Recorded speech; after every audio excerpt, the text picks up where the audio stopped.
धन्य है प्रयाग। इसकी इतनी महिमा क्यों है? ब्रह्मा जी ने सबसे पहले अगर कहीं यज्ञ किया तो वो प्रयाग में ही किया है। 3 नदियों का कहीं अगर संगम है तो वो कहां है? प्रयागराज में ही है। विश्राम मुद्रा में विशालकाय अगर हनुमान जी कहीं हैं तो कहां है? प्रयागराज में ही है। अक्षय वट अगर कहीं है तो कहां है? प्रयागराज में ही है। हर साल माघ के महीने में संतों का मेला जहां लगता है वो भी प्रयागराज में ही लगता है। और भैया महाकुंभ कहीं नहीं पड़ता है, अगर महाकुंभ कहीं पड़ता है तो वो भी इसीलिए तो भरद्वाज मुनि बसहि प्रयागा, तिनहि राम पद अति अनुराग। गाओ श्री राम जय राम जय जय राम, श्री राम जय राम जय जय राम। एक कारण और सुनिए प्रयागराज की महिमा का। एक बार भगवान ने तीर्थों का राजा बनाने का विचार किया। सोचा किसको बनाया जाए? संगम के किनारे पर बसे प्रयागराज को तीर्थों का राजा बना दिया। आज से सब तीर्थ तुम्हारे आदेश पर चलेंगे भैया। इसीलिए प्रयागराज की महिमा है। अलग अलग तीर्थों के दर्शन करने जाओगे कोई छूट जाएगा, परेशान होगे, जा नहीं पाओगे, पैसा बहुत लगेगा, जेब में उतना रुपया है नहीं है, गरीबी बहुत है, कहां तक भटकोगे, कितने तीर्थ जाओगे, कहां कहां जाओगे। कुछ भारत में है तो कुछ अन्य देशों में भी है। हिमालय बहुत ऊंचा है, केदारनाथ बहुत ऊंचाई पर है, बद्रीनाथ बहुत ऊंचाई पर है। भैया इतने तीर्थ हम जा नहीं पाएंगे महाराज, बहुत परेशान है, कोई उपाय बताओ एक ही जगह पर काम हो जाए। तो संत बोले भैया, भगवंत श्री ठाकुर जी बोले सुनो, किसी को कहीं भटकने की जरूरत नहीं है। जो भी कुंभ में आकर यहां डुबकी लगाएगा तो उन मनुष्य, नाग, गंधर्व और किन्नरों के साथ सब तीर्थ आकर के यहां डुबकी लगाएंगे, सब तीर्थ के जाने का फल प्राप्त हो जाएगा। कितनी बढ़िया बात है। 5 किलो मेढक तौलना हो और अलग अलग मेढक रखोगे तो एक आध उचट ही जाएगा। 5 किलो मेढक तौलना हो और अलग अलग मेढक रखोगे तो एक दूठा उचक जाएंगे। जब तक 5 किलो होगा तब तक फिर फटा। क्या करें कि 5 किलो मेढक की तुलाई हो जाए? एक काम करो, एक ही मेढक खोजो जो 5 किलो का होवे। हाँ, झंझट खत्म।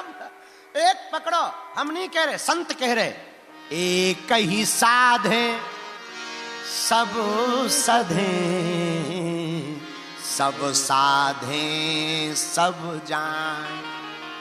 जैसे हमको मान लीजिए मिनिस्ट्री में किसी से काम करवाना हो और 4-5 मंत्रियों से करवाना हो, अलग अलग मंत्रियों के पास जाएंगे, परेशान हो जाएंगे, कोई मंत्री मिलेगा नहीं, कोई टाइम नहीं देगा, कोई कुछ करेगा, कोई कुछ कहेगा। क्या करें? एक उपाय है, मुख्यमंत्री को पकड़ लो। मंत्री कहां हाजिरी लगाने जाते हैं? किसके पास जाते हैं? बोलिए बोलिए बोलिए। अब बहुत मुख्यमंत्रियों से काम पड़े, अलग अलग प्रदेश में जाएंगे, टाइम देंगे नहीं देंगे, पर मिलना जरूरी है। तो क्या करें? प्रधानमंत्री को पकड़ लो, झंझट खत्म। उसी प्रकार बहुत तीर्थ जा पाए या ना जा पाए, एक काम करें, कुंभ में आकर के जब जो है महाकुंभ, पूर्ण कुंभ या अर्ध कुंभ पड़े तो कुंभ में आकर हम डुबकी लगा लें तो कहीं जाने की जरूरत नहीं है, यहीं सब प्राप्त हो जाएंगे। ये महिमा है प्रयागराज की। किसकी महिमा है? जोर से बोलो, जोर से बोलो। भरद्वाज मुनि बसहि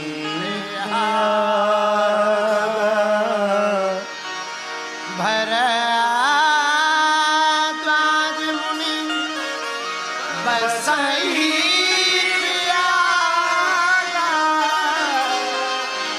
तिनहि राम पद अति अनुराग। राम जी के चरणों में भरद्वाज मुनि का बड़ा प्रेम है। माघ मकर गत रवि जब होई तीरथ पद आओ सब कोई। कौन कौन आता है? देव दनुज किन्नर नर श्रेणी सादर मज्जहि सकल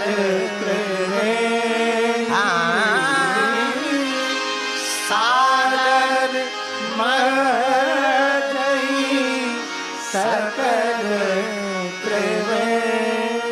आहा। संगम में सब स्नान कर रहे हैं। एक बात बोले भैया, कह दो बोलो।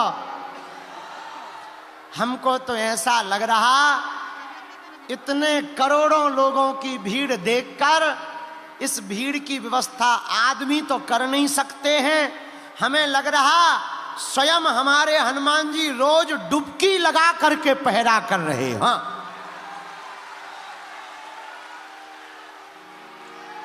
और हम तो अकेले में रात को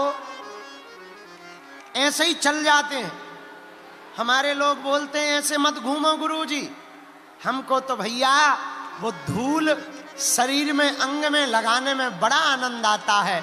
पता नहीं किस रज के ऊपर से हमारे हनुमान जी इसी संगम में डुबकी लगाने को चले गए हैं। आहा हा, धन्य है संगम प्रयागराज की यह भूमि।